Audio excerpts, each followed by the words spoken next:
YouTube の皆さん、こんばんは、ラさんです。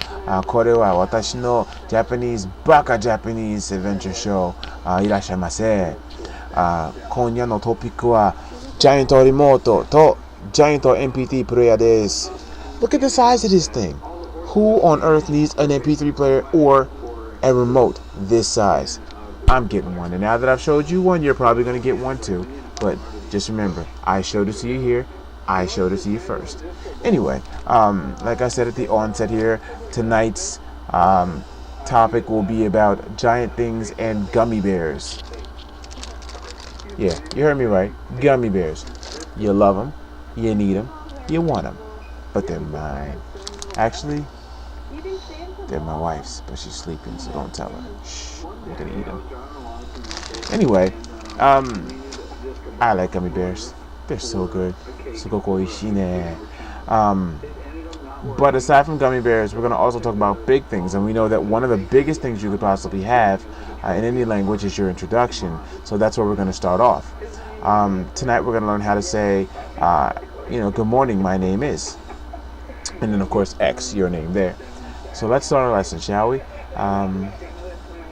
So you meet a person for the first time and you're saying good morning to that person. You might want to come across and say, Ohayo gozaimasu.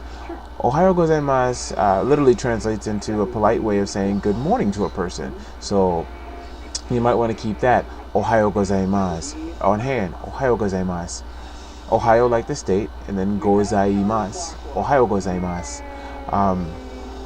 Now another part of this introduction would be your name, of course. So watashi no namae wa.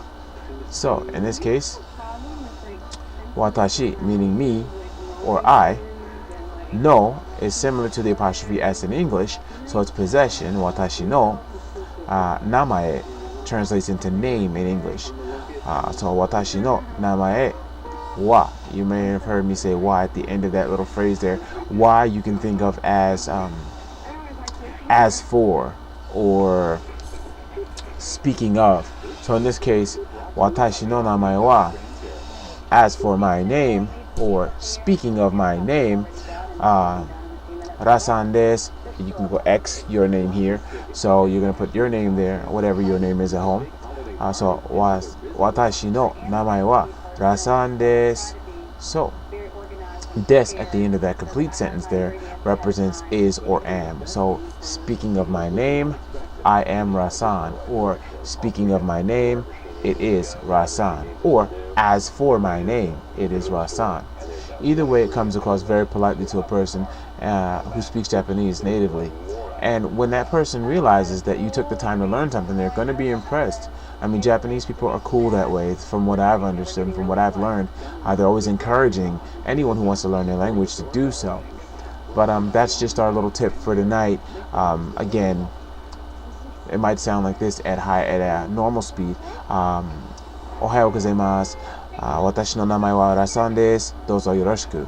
Now, if you hear dozo yoroshiku at the end of the sentence, it means pleased to meet you, similar to how we say pleased to meet you in an American setting as far as English goes. So, let's try this out one more time. Ohayo gozaimasu. Watashi no namae wa Rasan desu. Dozo yoroshiku. So, I'll try to do that a little slower. Ohayo gozaimasu. Watashi no namae wa Rasan desu. Again, X, your name here. Dozo yoroshiku. Pleased to meet you. So, that's how you start off your first Japanese conversation. Minasan, thank you for tuning in and watching our Baka Japanese Adventure Show. More to come, so please stay tuned. Oyasumi nasai. Ja, mata ne.